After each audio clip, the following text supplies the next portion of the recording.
Maraming maleta po ng pera yon, Your Honor. Tingin ko po, billion po yon. Bilyon. Opo. Saan nyo sinakay yung bilyon?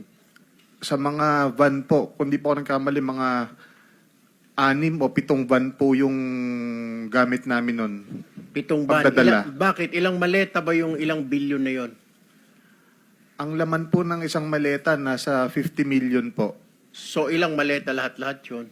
Estimate mo, pagkatanda mo.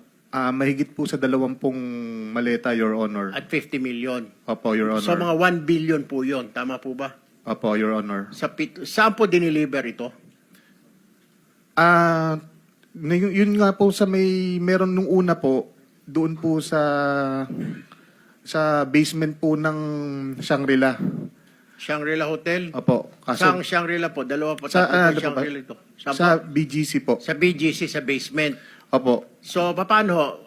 May kotse ba tumapat sa van ninyo? May mga van to van? Wala po, sir. Kumbaga, diretso po siya sa elevator, paakyat po doon sa penthouse. Kinarga po ninyo sa penthouse?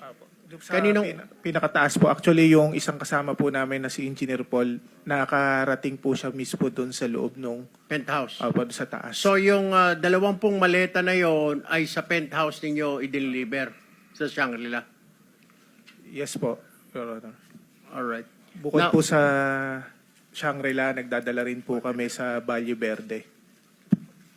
Valle Verde din po, bahay din po ito ni Congressman Saldico. Kagaya nga po nung sinasabi ni